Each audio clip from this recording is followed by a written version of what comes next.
This is the third lesson in the How to Draw Architectural Floor Plans course available here on YouTube. In the previous two lessons, we found out 1, what a floor plan actually is, and 2, where scale comes into it. What is scale in architectural floor plan drawings? And in that first lesson, we discovered that there are different kinds of floor plans: diagrammatic plans, sketch plans, rendered plans, construction and building plans. In this lesson, we're going to be learning that first simple kind of floor plan, and it's probably not what you expect a floor plan to look like, but one that is essential in the progression of developing your design. We're going to be organizing space with diagrammatic floor plans, not looking at scale, not looking at dimensioning, just looking at organizing space and form, perhaps some of those other kind of conditions such as ventilation, lighting, orientation. So let's get straight into it. Let me just reorganize myself here. Alrighty, so I'm going to be taking a example from the Studio 6 project I'm working on at the moment. The brief requires us to design a mixed-use building that is medium density, so 3 to 6 stories. And I've come up with a concept that kind of has this stacking and offsetting of spaces. And I now want to start diagramming it up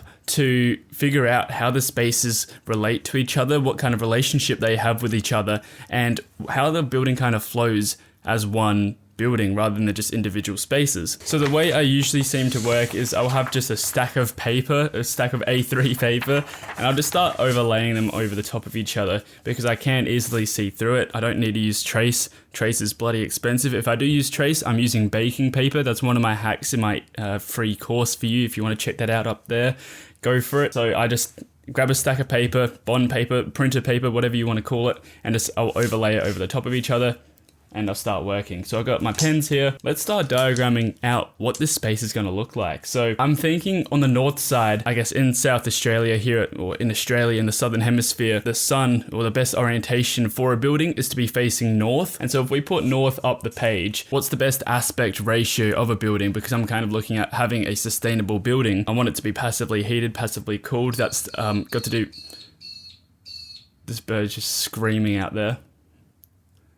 Don't know if you heard that. The idea behind my concept is to have this kind of like village of just a self-contained community which is fully sustainable off the grid. I need to really take use of the orientation of the buildings. And so I'm also looking at the aspect ratio of buildings. In South Australia, the best aspect ratio of a building is 2:1. So to have, I guess if you're thinking about a rectangle, to have it 2 times longer than it is wide. And so what I mean by that is to have a building that is 2 times longer than it is wide. That's 2. And that's 1. Okay, so if we've got that in mind, where we want to be north facing and we want it to be, a 2:1 aspect ratio, they call it, then we can start thinking about now our spaces are all going to be facing north. They're all going to be about this size here. So what does the program actually involve? And, I'm thinking about having a greenhouse towards the north side. So I'm just going to put in that kind of shape on the northern side. And I might just label this GH for greenhouse. And being this community space, I'm thinking about having, a community living space, entertainment/living space downstairs. And then, you've got private living spaces upstairs. So everyone has their own private bedrooms, but then they can all come downstairs and have this, I guess, hangout space, which is something I think would be pretty cool. So then I might put, say, another circle here being the entertainment space. And we'll just put that as entertainment 1. I think I might split this up and have another entertainment space, entertainment 2. What a greenhouse does is it kind of traps up all this heat during the day, and then that heat can be released to other spaces to kind of control the temperature inside. So this whole northern side will be in glazing, and I guess the sun comes around like this, and during the day it goes from one side to the other, and during the day it's going to be heating up just this space here on the northern side. If this side here is closed off to the other main living space, what you can do is then have, operable doors or windows that allow heat to go through to this other space whenever you want. It can be operable, so you can have control over that temperature moving throughout the building. And so as I was designing this, I had in mind that there's going to be a bike track, as there's already an existing bike track that runs on the north side here. And I was hoping to bring that bike track to follow around and go around the building, because our site has a boundary here. And so this bike track's going to be going all around these buildings, and there's going to be little parking spots for their bikes, because the idea is to remove the use of cars and vehicles, because it's a sustainable and off-grid place. We don't want to be making it with burning fossil fuels and creating CO2 emissions and destroying the planet. And I was also thinking about, we've got to have this kind of water component. There's a lot going on with this studio project, but there's also got to be a water component to the site. So I'm thinking about bringing a river that runs along probably the inside, actually. I'm just thinking about this on the spot. And there's this river that kind of comes around and creates a little lake that goes around this bike path. So you can, go for a walk around this bike path, and you've got the lake there, and you've got to have all the birds and ducks sitting there. I think that'd be pretty cool. And so then as I'm thinking about this, I'm also thinking about, where's the kitchen space? I might have a community kitchen space here, and that might be, split into 2 spaces even. And so, whereas I'm not trying to get into the, real details about this project, what I'm trying to show you is that what we're doing is just diagramming. We're not even looking at scale. We're not looking at dimensioning it. We're just thinking about and organizing where the spaces are going to be. And so then I might just think, fuck this. I don't want this drawing anymore. So I might just overlay another piece of paper and think, okay, I like the greenhouse. I think that's a cool idea. But now I'm thinking, maybe if we have this connection here, which is offset, and we've got the kitchen space here instead now. And then we're thinking, maybe if we put the private living spaces on the ground level. I don't know why I would want to do that, but then we could say maybe private living space 1 is here. And then this has a connection to, the entertainment space.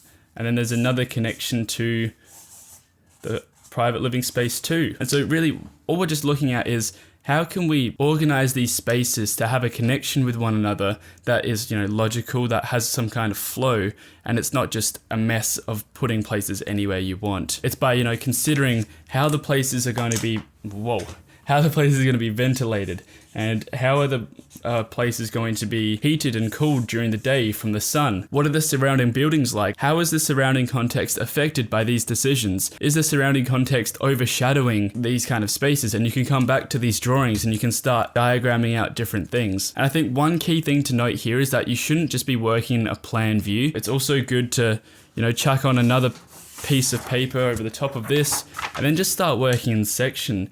We've got the entertainment spaces on the ground level. We've got the ground level here. We've got entertainment space 1, and then it's like, maybe we'll have the private living spaces.